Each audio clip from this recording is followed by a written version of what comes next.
بسم اللہ الرحمن الرحیم۔ محترم علماء و حفاظ کرام، مہمانان خصوصی، بزرگان دین، نوجوان دوستوں، ساتھیوں اور عزیز طلباء، اس ادارے کے ساتھ الحمدللہ میرا اس کی بنیاد سے ہی تعلق رہا ہے، اور یہ اللہ کا شکر احسان ہے کہ آپ کو اللہ نے رفیق محترم، برادر محترم مفتی کلیم رحمانی کی شکل میں ایک ایسا متحرک انسان عطا کر دیا جس نے انتہائی ناگفتہ حالات کے باوجود اس ادارے کو اللہ کی تائید و نصرت اور آپ لوگوں کے تعاون سے اس مقام پر پہنچایا۔ ابھی درس قرآن میں الحمدللہ بہت ہی جامع اور قابل ذکر باتیں آئیں، اور ایسا نہیں ہے کہ یہ باتیں ہمارے سامنے پہلی مرتبہ آئی ہیں۔ ایسی باتیں اللہ کے بندے جن کو اللہ نے توفیق دی، صلاحیت دی، اور جن سے اللہ اپنے دین کی خدمت لے رہا ہے، وہ امت کے سامنے پوری درد و مندی کے ساتھ پیش کرتے ہی رہتے ہیں۔ مگر افسوس اس بات کا ہے کہ قرآن مجید کی اس آیت کا ہم مصداق بن گئے۔ سب کچھ صحیح ہے، سب اچھا ہے، تقریر اچھی ہے، درس بہترین ہے، ادارہ چل رہا ہے، حفاظ بن رہے ہیں، علماء نکل رہے ہیں، مگر مشکل کہاں ہے؟ بل تؤثرون الحیات الدنیا والآخرۃ خیر وابقیٰ۔ تم دنیا کی زندگی کو ترجیح دیتے ہو، حالانکہ بہتر تو آخرت ہے، باقی رہنے والی۔ ہمارا مرض یہ ہے، ہماری اصل کمزوری یہ ہے، یہی وہ وہن ہے جس کی حدیث میں خبر دی گئی، وہن ڈال دیا جائے گا تمہارے دل میں، موت کا خوف، دنیا کی محبت، جبکہ مومن کے دل میں ہوتا ہے صرف رب کا خوف۔ مگر آج ہمارے دلوں کو دنیا کے خوف نے، موت کے خوف نے، اور جیسے کہ ابھی جہاد کے تعلق سے بات آئی تھی، ان ساری چیزوں کے خوف نے ہم کو گھیرا ہوا ہے۔ یہ سب ہم پر حکمرانی کر رہے ہیں، مگر ہم ان میں سے کسی پر بھی دین نافذ کرنے کی حالت میں نہیں، نہ اپنے آپ پر، نہ اپنے بیوی بچوں پر، نہ اپنے خاندان پر، نہ اپنے سماج پر، نہ اپنے معاشرے پر۔ یہاں ہم بے بس ہیں، کمزور ہیں، اور اس کی وجہ اس کے سوا اور کچھ نہیں۔ جیسا کہ نبی صلی اللہ علیہ وسلم نے ارشاد فرمایا تھا، حضرت عمر بن خطاب رضی اللہ عنہ کی روایت، ان اللہ یرفع بہذا الکتاب اقواما ویضع به آخرین، کہ اللہ تعالیٰ اس کتاب حکیم کے ذریعے سے بہت سے لوگوں کو بلندی کے مقام پر لے جائے گا، عروج اور ترقی عطا فرمائے گا، اور اسی کتاب کی وجہ سے بہت سے لوگ زوال اور پستی کا اور ذلت کا شکار ہو جائیں گے۔ علامہ کی رباعی لکھی کتنی زبردست ہے، 4 مصرعوں میں علامہ نے یہ ساری باتیں بیان کرتی ہیں بڑے جامع طریقے سے۔ خار از مہجوری قرآن شدی، شکوہ سنجے گردش دوران شدی، اے چو شبنم بر زمین افتن گئی، در بغل داری کتاب زندگی۔ علامہ فرما رہے ہیں فارسی کا ابتدا یہ کہ تم ذلت و خاری کے جس دور سے گزر رہے ہو، تم پر یہ جو اکبار اور نکبت کے گہرے بادل چھائے ہوئے ہیں، یہ قرآن کو چھوڑنے کے نتیجے میں ہیں، اور تم شکوہ کر رہے ہو گردش زمانہ کا۔ شکوہ سنجے گردش دوران شدی، زمانہ خراب آ گیا ہے، زمانہ ایسا ہو گیا ہے، زمانہ ویسا ہو گیا ہے، حالات خراب ہیں۔ اے چو شبنم بر زمین افتن گئی، شبنم کی طرح زمین پر پڑے ہوئے ہو، لوگ اپنے قدموں سے تمہیں روند رہے ہیں، اور حالت یہ کہ تمہاری بغل میں زندہ خدا کی زندہ کتاب موجود، عصائے موسیٰ تمہارے پاس موجود ہے، اور تم جادوگروں کے ڈالے ہوئے رسی اور لکڑی کے ٹکڑوں سے چلنے والے، تخیل میں دوڑنے والے سانپوں سے ڈر رہے ہو۔ اجزا تمہارے ہاتھ میں موجود ہے نگلنے کے لیے۔ اس قرآن مجید سے بے اعتنائی نے اس امت کو دینی اعتبار سے، سیاسی اعتبار سے، معاشی اعتبار سے، اخلاقی اعتبار سے کہیں کا نہیں چھوڑا، کہیں کا نہیں چھوڑا۔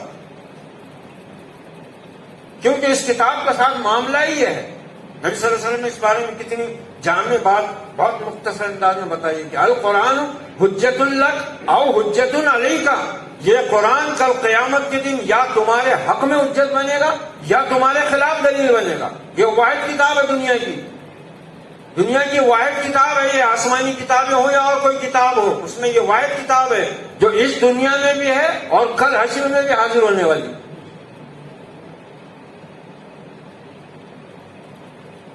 مگر جیسے کہ ماہر القادری صاحب نے جو قرآن کے فقیات میں کہا ہے نا کہ یہ مجھ سے عقیدت کے دعوے قانون پہ راضی غیروں کے، یوں بھی مجھے رسوا کرتے ہیں، ایسے بھی ستایا جاتا۔ یہ ماہ مبارک آ رہا ہے، شہر رمضان الذی انزل فیہ القرآن، رمضان وہ مہینہ ہے جس کو اللہ نے اس قرآن کے نزول کے لیے منتخب کیا، اور اس مبارک اور بابرکت مہینے میں بھی وہ آخری عشرہ جو زیادہ فضیلت کا حامل ہے، پھر اس آخری عشرے کی بھی وہ طاق راتیں جس کا نام شب قدر ہے، اس کو اس کے لیے منتخب کیا۔ یہ رمضان ہر سال آ کر ہم کو اس بات کی طرف بھی متوجہ کرتا ہے کہ مسلمانوں اللہ کی کتاب سے اپنے فکر و عمل کو جوڑو۔ علامہ نے سلسلے میں بھی ایک بڑے مرض کا ازالہ کیا، اس کی نشاندہی بھی کی، اس کا حل بھی دیا ہے۔ قوت فکر و عمل پہلے فنا ہوتی ہے، پھر کسی قوم کی شوکت پہ زوال آتا ہے۔ ہماری قوت فکر و عمل موڑ دی گئی، وہ موڑ دی گئی ہے۔ لارڈ میکالے نے جو نظام تعلیم اس ملک کو دیا تھا نا، وہ اتنا بھیانک اور اتنا منصوبہ بند تھا، اس کے اثرات آج سر کی آنکھوں سے نظر آ رہے ہیں۔ جو اس نے کہا تھا وہی ہو رہا ہے کہ ہم اس ملک کے عوام کو ایسا نظام تعلیم دے کر جا رہے ہیں کہ اس کے بعد اس ملک میں رہنے والے رنگ اور نسل کے اعتبار سے تو ہندی اور بھارتی رہیں گے، لیکن فکر و نظر کے اعتبار سے یہ انگریز ہوں گے۔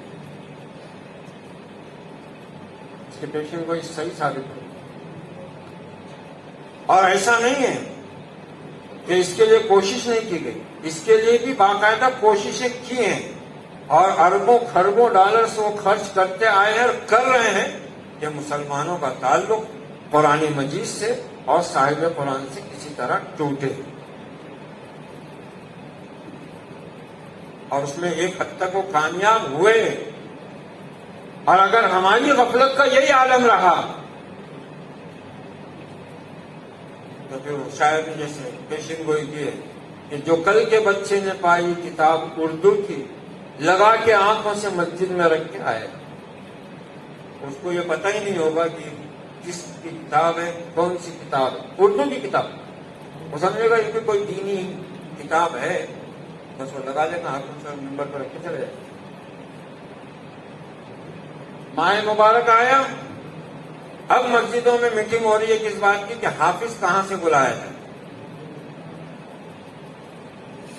پھر ہمارے گروپ بندی کا اور ہمارے اختلاف کا تو ماشاءاللہ کہنا ہی کیا، ہر مسجد میں، ہر مدرسے میں، ہر دینی ادارے میں دو گروپ تو لازمی ہماری پہچان ہے۔ اور آپ نے جو اکثر نظارے دیکھے ہوں گے، ایک ہی مسجد کے اندر دو گروپ ہوتے ہیں، وہ اپنا حافظ بلاتے ہیں، وہ اپنا حافظ بلاتے ہیں، اور پھر مبارک مہینے میں، عبادت کے مہینے میں، اپنی اصلاح کے مہینے میں وہاں جدال ہوتا ہے۔ جہاد یہ کر رہے ہیں ہمارا جہاد یہی رہ گیا، اس کو نکالو اس کو رکھو، اس کو نکالو اس کو لاؤ۔ قرآن مجید تراویح میں سننے کا بڑا شوق، لیکن اس سے اپنی زندگی کا تعلق جوڑنے کی ہمیں کوئی فکر نہیں،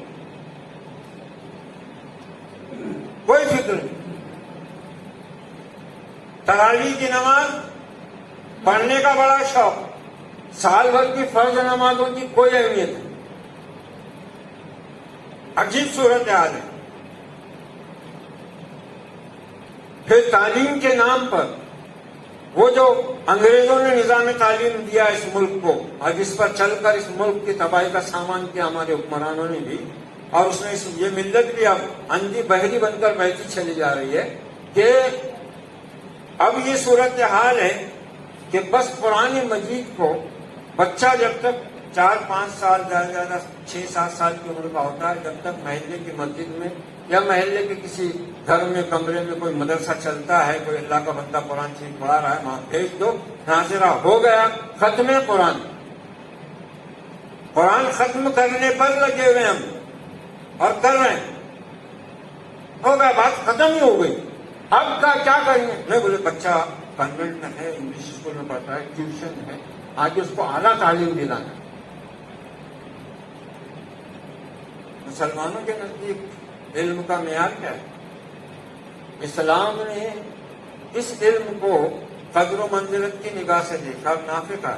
یہ دنیاوی علوم بھی ضروری ہے، ہمیں اس کا انکار نہیں، مگر یہ فنون ہے، علوم نہیں، یہ فنون ہے، فن ہے۔ یہ علم تو وہی ہے جو وحی کے ذریعے سے بندوں کو عطا کیا گیا ہے، رسولوں کی معرفت۔ اسی لیے تو قرآن مجید کو بدلنے کی کوششیں ہوتی رہی ہیں، قرآن مجید کی آیات پر بیجا اعتراضات کر کے اہل ایمان کو بھی شک و شبہ میں ڈالنے کی۔ ابھی جیسے کہ درس میں برادر محترم نے بھی کہا کہ جہاد کے معنی سے وہ گائیکواڑ اور پاٹل تو کیا رشید اور رشیدہ بھی آگا نہیں ہے، تو صحیح بات ہے نا بھائی، یہی تو صورت حال ہے۔ اب قرآن مجید تو یا تو میاں بیوی کے جھگڑوں میں آتا، وہ بھی چھوٹی قسم کھانے کی، چھوٹی قسم کھانے، یا پھر دو بھائیوں کے جھگڑے ہوتے تو پہلی بات تو وہ شریعت کی طرف آتے ہی نہیں، جیسا کہ محترم نے بھی فرمایا کہ وراثت کا مسئلہ ہے، نکاح کا مسئلہ ہے، تو کوئی شریعت کو وہاں نہیں دیکھتا۔ پھر پہنچتے ہیں باطل عدالتوں میں، وہاں پیسہ بھی خرچ کرتے ہیں، ایمان بھی ضائع کرتے ہیں، اور اپنے لیے آخرت کی بربادی بھی مول لیتے ہیں، دنیا کی تباہی بھی ہاتھ میں آتی ہے۔ اور آخر میں پھر اللہ یاد آتا تو بولے مسجد میں بیٹھ کر فیصلہ کریں۔ ہر مسجد میں بیٹھ کر فیصلہ کیوں کریں گے بھائی؟ اور مانیں گے تم مسجد کا فیصلہ؟ لڑکی والے مان لیں گے اگر ان کے حق میں، ان کے حق میں نہیں ہے تو وہ کچھ نہ کچھ اس میں پھر بہانہ بنا لیں گے، نہیں وہ ایسے نہیں، تم نے صحیح فیصلہ نہیں کیا، ہم کو وہی عدالت میں جائیں گے۔ کئی جگہ ہمارے جو شریعہ نے، مسلم پرسنل بورڈ نے شرعی عدالتوں کا نظام قائم کیا، مگر نہیں چل سکا، فیل ہو گئے۔ مسلمانوں کے لیے تھی نا، ایمان والوں کے لیے تھی نا، کیوں نہیں ہے؟ اس پر اطمینان کیوں نہیں ہوا؟ سیدھی سی بات، ہم کو علم کے نام پر جہالت کا درس پڑھایا گیا، ہم کو ہدایت کے نام پر گمراہی بانٹی گئی، اور ہم نے برضا اور رغبت اس کو اپنے حلق سے نیچے اتارا۔ یہ قرآن مجید کے ادارے، یہ حفظ قرآن، تلاوت قرآن، قرأت قرآن، تفسیر قرآن، علم قرآن کے ادارے، یہ آج مسلمانوں کی نگاہ میں کوئی قیمت نہیں رکھتے، کوئی وقت نہیں رکھتے، ان کی کوئی قدر و قیمت نہیں ہے۔ ان اداروں کو چلانے والوں کو زیادہ معزز نگاہوں سے نہیں دیکھا جاتا۔ یہ چندوں پہ چلتے ہیں، زکات پر چلتے ہیں، عشر پر چلتے ہیں، وہ بھی مانگنی پڑتی ہے، جبکہ ان اداروں کو تو مسلمانوں کے اہل ثروت لوگوں کو اپنے جیب سے چلانے کی ضرورت تھی، اپنی جیب سے چلانا۔ ان اداروں کو چلانے کے لیے جو طلبہ لانے پڑتے ہیں وہ عام طور سے 99% وہ طلبہ ہوتے ہیں جو غریب گھرانوں سے تعلق رکھتے ہیں اور اکثر دیہاتوں سے وابستہ ہوتے ہیں۔ شہروں کے بچے، مالداروں کے بچے تو انگلش میڈیم میں پڑھتے ہیں، کانوینٹ میں پڑھتے ہیں، یونیفارم پہن کر، ٹفن باکس لے کر، لنچ باکس لے کر اور پورا واٹر بیگ لے کر، وین آتی ہے یا پھر ابا خود جو ہے ڈیڈ وہ اپنی اسکوٹی پر لے جا کر چھوڑ کر آتے ہیں، لے کر آتے ہیں پوری پابندی سے۔ فیس 25,000 بھی دیتے ہیں، 50,000 بھی دیتے ہیں۔ یہاں اگر مدرسوں میں فیس رکھ دیں، چندہ کھا رہے کیا؟ چندے کا کیا ہو رہا ہے؟ فیس کیوں لے رہے؟ تنخواہ کتنی دی جا رہی ہے ان کو؟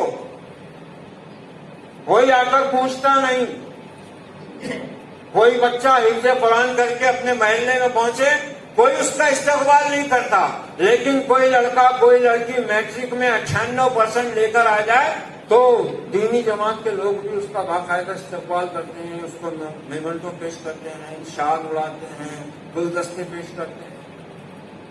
اور کوئی حافظ قرآن پہنچے محلے میں تو کسی کو کوئی خوشی نہیں، جبکہ ان کی اہمیت کیا ہے؟ مولانا سجاد نعمانی حفظہ اللہ،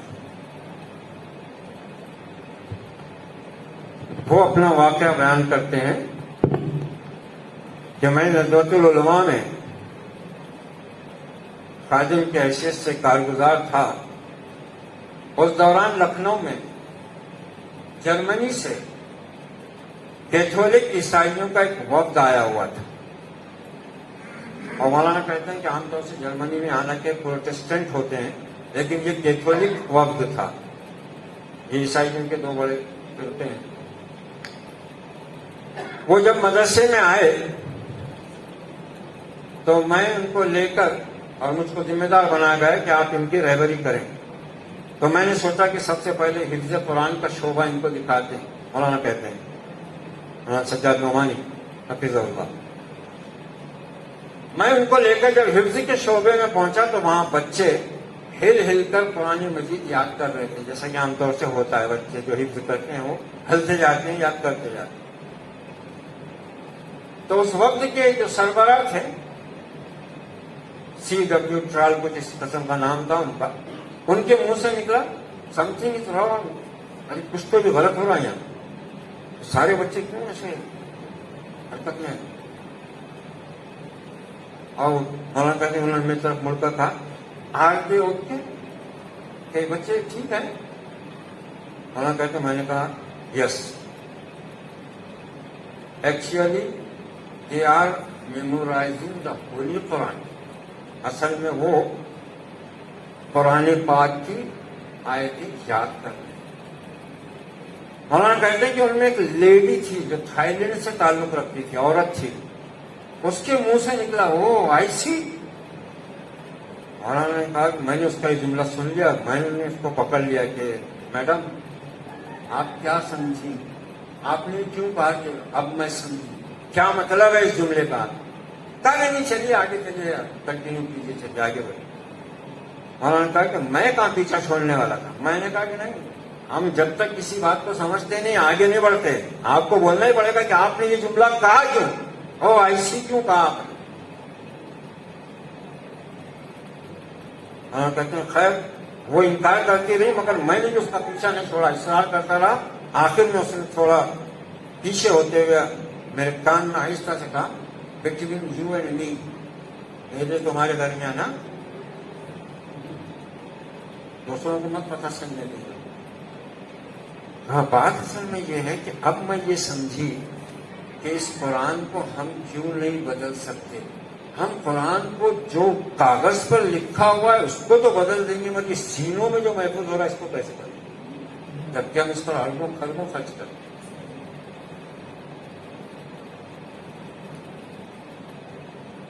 دیکھ رہے ہیں آپ تیاری کیا ہے، یہ واقعہ کیا بتا رہا ہے؟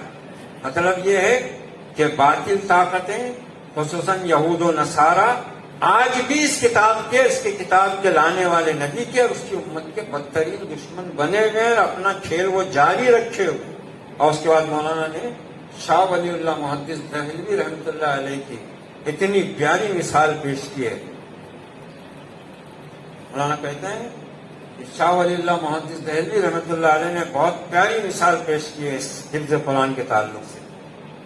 محدث دہلوی رحمۃ اللہ علیہ فرماتے ہیں کہ ایک کاریگر ہوتا ہے سنا، جو نقش و نگار بناتا ہے، چیزیں بناتا ہے اپنے اوزاروں سے، اور ان اوزاروں کو وہ اپنی جان سے بڑھ کر عزیز رکھتا ہے، ان کی حفاظت کرتا ہے، کیونکہ وہ اس کے کام اور اس کے فن کے ذریعے ہیں۔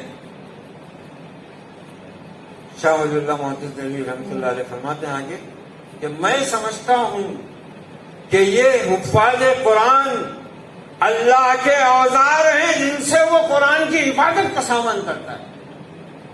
اور میرا خیال ہے کہ انشاءاللہ کل حشر کی حشر سامانیوں سے وہ رب اپنے ان اوزاروں کی حفاظت فرمائے. مگر افسوس آج ہمارے پاس اس کتاب کی، اس کے علم کی اور اس کے علم رکھنے والوں کی کوئی وقت اور قیمت باقی نہیں،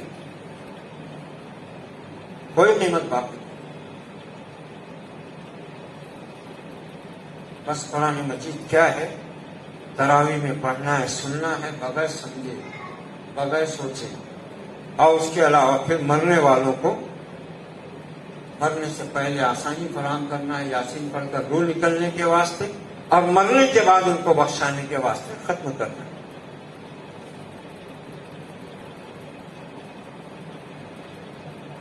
جبکہ اس قرآن کے بغیر نہ تو محمد عربی صلی اللہ علیہ وسلم کو انقلاب برپا کر سکتے تھے، نہ صحابہ اکرام کی جماعت تیار ہوتی تھی، اور نہ یہ دین اپنی تکمیل کو پہنچ کر ہماری ہدایت کا ذریعہ بنا.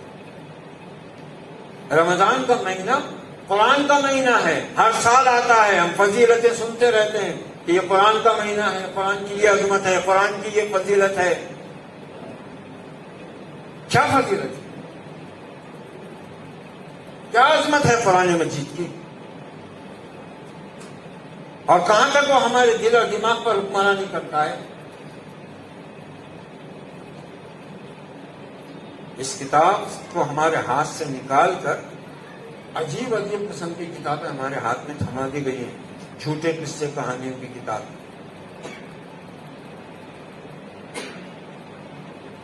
اگر یہ کتاب ہمارے ہاتھ میں ہوتی، نہ کوئی پرانا فتنہ ہم کو گمراہ کرتا، نہ نئے دور کے جدید فتنوں سے ہم روبرو ہو کر گمراہی کا شکار ہو.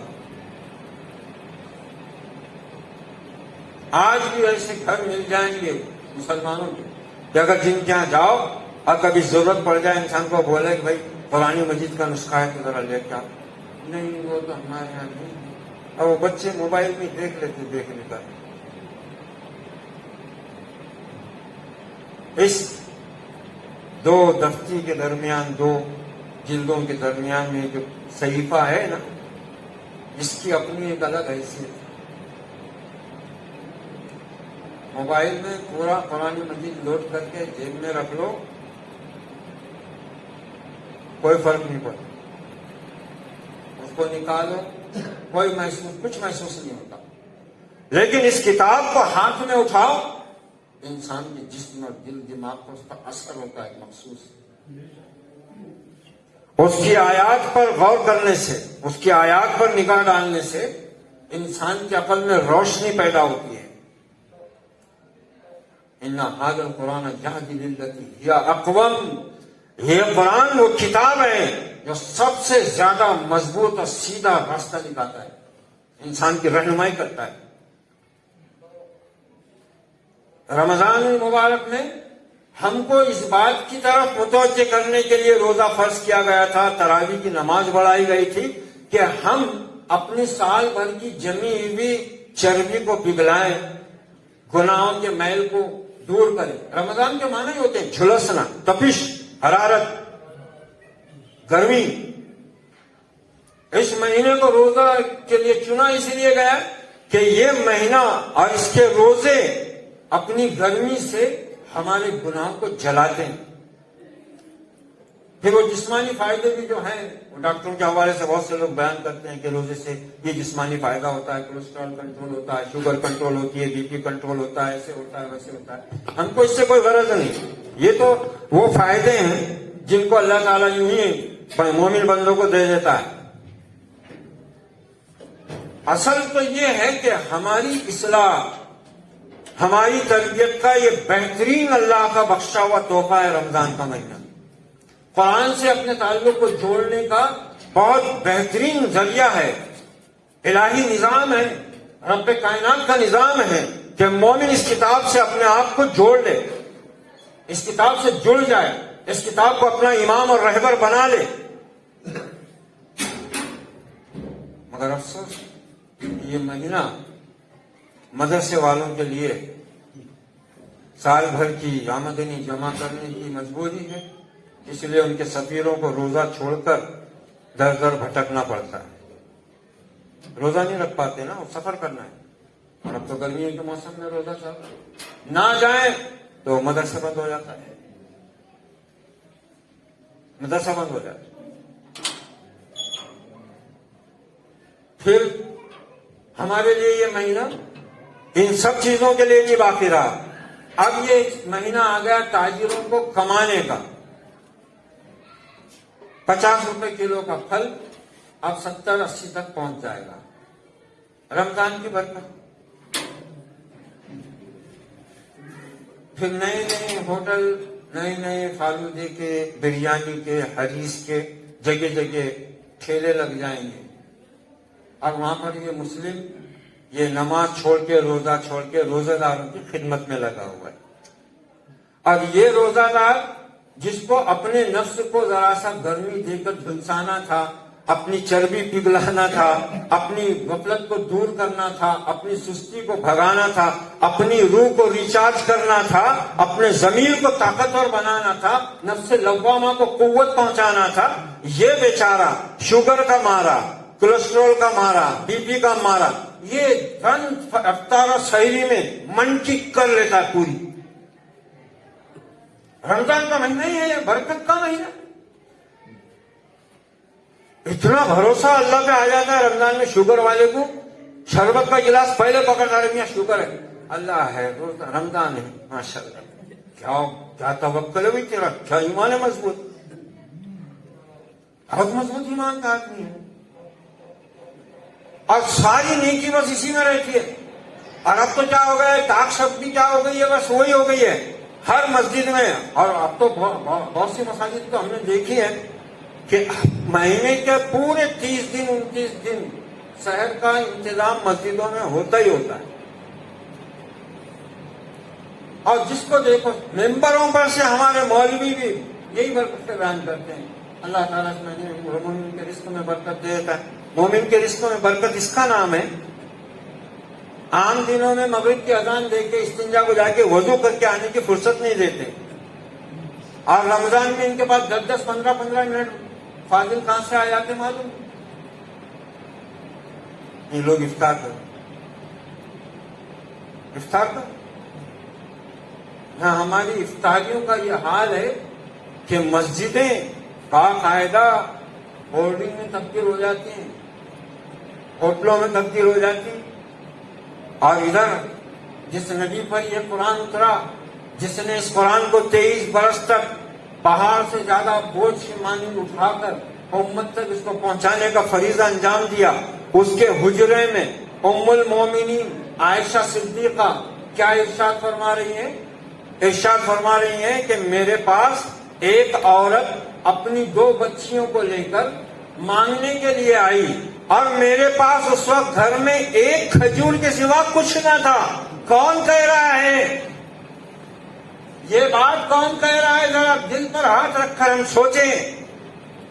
محمد الرسول اللہ کی چہی تھی زوج محترمہ ام المومنین عائشہ صدیقہ، ابو بکر صدیق کی بیٹی، کہہ رہی ہے کہ ایک عورت میرے پاس اپنی 2 بچیوں کو لے کر مانگنے کے لیے آئی، اور اس وقت میرے پاس ایک کھجور کے سوا کچھ نہ تھا، میں نے وہ کھجور ہی اس کے ہاتھ پر رکھ دی، اس نے اس کھجور کے 2 ٹکڑے کیے برابر برابر، اور اپنی دونوں بچیوں کو آدھی آدھی کھجور دے دی، اور خود ذرا نہیں چکھی۔ پھر نبی صلی اللہ علیہ وسلم میرے حجرے میں تشریف لائے تو میں نے آپ سے یہ واقعہ بیان کیا، تو آپ نے فرمایا کہ جو بھی ان بچیوں کی وجہ سے آزمائش میں ڈالا گیا اور اس نے ان کے ساتھ اس نے سلوک کیا، تو یہ بچیاں اس کے لیے دوزخ سے آڑ بن جائیں گی۔